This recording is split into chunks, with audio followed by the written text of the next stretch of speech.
ስለ ኢትዮጵያ የሰማሁትን ትንቢት ሼር፣ ኮፒ ሊንክ፣ ሪፖስት እያደረጋችሁ ለሀገር መሪዎች፣ ለሃይማኖት አባቶች፣ ለአብያተ ክርስቲያናት፣ ለኢትዮጵያ ሕዝብ ሁሉ በሀገር ውስጥና ከሀገር ውጭ ላሉ እንድታደርሱልኝ በጌታ ፍቅር ጠይቃለሁ። ሰሞኑን 2 አስቸኳይ የትንቢት መልእክቶችን ተናግሬ ነበር። አንደኛው መልእክት የኢትዮ ኤርትራ ጦርነት አይካሄድም የሚል ትንቢት ነው። ሁለተኛው ደግሞ በኢራን እና በአሜሪካ እንዲሁም በእስራኤል መካከል የተኩስ አቁም ይታወጃል፣ የሆርሙዝ ሰርጥ ይከፈታል፣ መርከቦች ይንቀሳቀሳሉ፣ የኢትዮጵያ መርከብ ይለቀቃል የሚል ትንቢት ተናግሬያለሁ። መፈጸም ጀምሯል፣ እየሆነ ነው። እኔ አይደለሁም ይሄን ማደርገው፣ የሚያናግረኝ እግዚአብሔር ነው፣ የሚፈጽመው እግዚአብሔር ነው። ክብሩን ሁሉ እግዚአብሔር ይውሰድ። አሁን ደግሞ ዛሬ ሚያዝያ 1 2018 በሀገራዊ ጉዳይም እየጸለይኩ ባለሁበት የሰራዊት ጌታ እግዚአብሔር ኢትዮጵያ ከድህነት ከጉስቁልናና ከጦርነት የማትወጣበትን ምስጢር ተናግሮኛል። መውጣት ከፈለገች ደግሞ ምን ማድረግ እንዳለባት እግዚአብሔር ተናግሮኛል። ኢሳይያስ ምዕራፍ 6 ላይ እንደዚህ ይላል። ኦዚያን በሞተበት ዓመት እግዚአብሔርን ከፍ ባለ ዙፋን ላይ ተቀምጦ አየሁት ይላል። ከዛ ደግሞ ክሩቤሎችና ሱራፌሎች በእግዚአብሔር ዙፋን ዙሪያ ላይ በሁለት ክንፋቸው ፊታቸውን ሸፍነው በሁለት ክንፋቸው እግራቸውን ሸፍነው በሁለት ክንፍ እየበረሩ ቅዱስ ቅዱስ እያሉ ለእግዚአብሔር ታላቅነት ዕውቅና ሲሰጡ እንመለከታለን። ከዚያ ደግሞ ኢሳይያስ ወየው አንደበቴ የረከሰብኝ አንደበቶቻቸው በረከሱባቸው ሰዎች መካከል ነኝና ወየው ጠፍቻለሁ ብሎ ኢሳይያስ በእግዚአብሔር ፊት ንስሐ ሲገባ ከሱራፌሎችና ከክሩቤሎች መካከል አንዱ እየበረረ መጥቶ ከናፍርቶቹን በእሳት ጉጠት ዳሶ አበሳ ካንተ ተወግዷል ብሎ ሲቀድሰው እንመለከታለን። ከዚያ ኢሳይያስን ደግሞ ሲልክ ይህንን ሕዝብ ሂድና እንዲበላቸው መስማትን ትሰማላችሁ አታስተውሉ፣ ማየትን ታያላችሁ አትመለከቱም። ይህ ሕዝብ አይቶ እንዳይመለስ ጆሮን አደንቁር፣ ልቡን አደንድን፣ አይኑን ጨፍንልኛል። ኢሳይያስም እንዲህ አለ፣ ይህ የሚሆነው እስከ መቼ ነው ሲል ከተማ እንዲፈርስ አገር እስኪፈርስ ድረስ ከተሞች ቤቶች የሚኖርባቸውን አጥቶ ባዶ ውድማ እስከሚሆኑ ድረስ ነገር እስከሚበላሽ ድረስ ይሄ ይሆናል አለ። ከዚያም የቀረው ጥቂቱ ደግሞ ጉቶ እንደገና ዛፍ ይሆናል ያቆጠቁጣል አለ።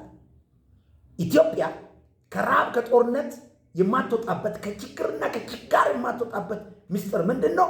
በኢትዮጵያ ምድር ላይ ላለፉት በርካታ ዓመታት ነገስታቶች ተመልከዋል። ነገስታቶች በእግዚአብሔር ወንበር ላይ ራሳቸውን አስቀምጠዋል።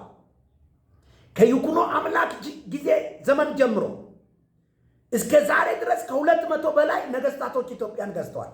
ሁሉም ክብር ለራሳቸው ይወስዱ ነበር። አንዳንዶች ደግሞ እንደውም የእግዚአብሔርን ክብር ፈጽሞ እግዚአብሔር ራሱ የለም እስከሚሉ ድረስ ደርሷል። ለምሳሌ አፄ ዘርዓ ያዕቆብ ለራሱ ስግደትን ይቀበል ነበር። ደቂቀ እስጢፋኖሶችና አባ እስጢፋኖስ የሚባሉ ስግደት ላንተ አይገባም ሲሉ ፖለቲካዊ አምልኮ ፖለቲካዊ ሃይማኖት ማካሄድ ስለፈለገ እነዛን ጻድቃንን ገሏቸዋል በሰይፍ። ቀጥሎ ደግሞ ስትመለከቱ ኃይለ ሥላሴ ሙአ አንበሳ ዘነገደ ይሁዳ ተብሎ ለበርካታ ዓመታት ስግደት ይቀበል ነበር እግዚአብሔርን ሸፍኖ። ደርግ ደግሞ ሲመጣ ፈጽሞ እንደውም እግዚአብሔር የለም ብሎ ነው የሄደው። እነዚህ ሀገር መሪዎች ያመጡት መርገም በዚህ ባለፉት ስርዓት ሁሉ ያመጡት መርገም አደገኛ። አሁንም ያለው ስርዓት እኔ ሀገሪቱን ለውጣለሁ፣ እኔ እንዲያደርጋለሁ፣ እኔ ነኝ ሁሉን ነገር አድራጊ ፈጣሪ ማለት ትቶ በእግዚአብሔር ፊት መውደቅ አለበት። እግዚአብሔርን አንተ ስራ፣ አንተ ኃይላችን ነህ፣ አንተ አቅማችን ነህ ማለት አለበት። ሁሉን ነገር ያደረገው ሁሉን ያዘጋጀ ግን እግዚአብሔር ነው ተብሎ እንደተጻፈ በቃ ለእግዚአብሔር መስጠት ስንጀምር ምድሪቱ ማረፍ ትጀምራለች። እኛ ሰላም እናመጣለን ካልን ማምጣት አንችልም። ካታስትሮፊክ የሆነ ነገር እያየን ያለ ነው። ከአንዱ ሳንወጣ ሌላ ችግር እየመጣ ከጦርነት ሳንወጣ ሌላ ጦርነት፣ ከድህነት ሳንወጣ ሌላ ድህነት፣ በቡሃ ላይ ቆረቆር እንደሚባለው በችግር ላይ ችግር እየመጣብን ያለ ነው። ለእግዚአብሔር የሚገባውን ክብር መስጠት ስላልቻለን በዚች ምድር መላእክቶች ይመለካሉ፣ በዚች ምድር ሰብአዊ ፍጥሮች ይመለካሉ። በገድላት ስም፣ በጻድቃን ስም፣ በሰዎች ስም ይለመናል፣ በሰዎች ስም ይሰገዳል። ስለዚህ ምድርቱ ምን ሆናለች? ረክሳለች። ምድርቱ ምን ሆናለች? ነቢያቶች፣ ፓስተሮች፣ ወንጌላውያን የእግዚአብሔርን ክብር ይቀማሉ። እኔ ነኝ ያደረግኩት፣ እኔ ነኝ ልጅ ምሰጠው፣ እኔ ተናግሬ ነው እንደዚህ የሆነው፣ እኔ እንዲሆን እኔ የሚል እግዚአብሔርን ሸፍነናል። ኦዚያን ሲሞት የእግዚአብሔር ክብር እንደተገለጠ እግዚአብሔር እየገደለም ክብሩን መውሰድ ይችላል። ስለዚህ ሁላችንም ከቤተ መንግስት እስከ ቀበሌ ክብርና እውቅና ለእግዚአብሔር እንስጥ። የዛን ጊዜ ኢትዮጵያ ታርፋለች። ኢትዮጵያ ሰላም ታገኛለች። ኢትዮጵያ ትጠግባለች። ኢትዮጵያ በሰላም ወጣ ትገባለች። ኢትዮጵያ እርሻዋ ይባረካል፣ ገበሬው ይባረካል፣ ከብቱ ይባረካል። በቃ ሰላማዊ የሆነ መንግስት ይኖራታል። መቼ? ፍጹም የሆነ ክብር እኔ ነኝ ያደረግኩት ከሚል ስንወጣ እኔ ነኝ፣ እኔ ብመረጥ ወተት በቧንቧ በእያንዳንዱ ሰው ቤት አስገባለሁ ከሚል አስተሳሰብ ስንወጣ እግዚአብሔር ይረዳናል። እግዚአብሔር ያግዘናል። እግዚአብሔር ኢትዮጵያን ይባርክ ማለት ስንጀምር አሜሪካውያንን አይታችኋል አይደለ? ዊ ትራስት ኢን ጋድ ይላል ዶላራቸው ላይ በእግዚአብሔር ይታመናሉ። ስለዚህ እግዚአብሔር የተናገረኝ ኢትዮጵያ ከጦርነት ከረሃብ ከእርዛት መውጣት ያልቻለችው ነገስታቶቿ መሪዎቿ የእግዚአብሔርን ክብር ይጋፋሉ፣ በአደባባይ የእግዚአብሔርን ክብር ይወስዳሉ። ዘንድ ደግሞ ህዝቡ ጣዖታትን ያመልካል። ጣዖት አምላኪ ይበዛበታል። ለሰዎች ይሰገዳል፣ ለመላእክቶች ይሰገዳል። ከዚህ የተነሳ ምድሪቱ ማረፍ አልቻለችም። ለምን? ማን ነው ይህን ሰላም ያመጣው? ማን ነው ይህን ብልጽግና ያመጣው ከተባለ ባኦል አመጣ እንዳይባል፣ ኦዚያን አመጣ እንዳይባል ምድሪቱ ጭንቅ ውስጥ ገብታለች። ኦዚያን ሲሞት ግን ምድሪቱ አረፈች ይላል።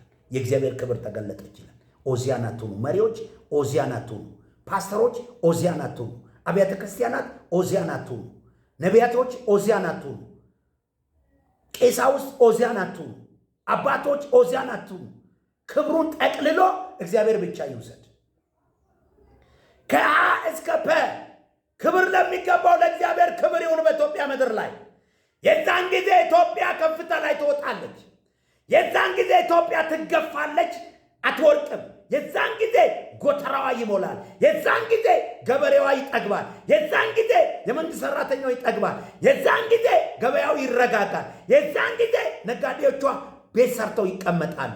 የዛን ጊዜ የተረጋጋ መንግስት ይኖራታል። ለማን? እግዚአብሔርን መካስ አለብን።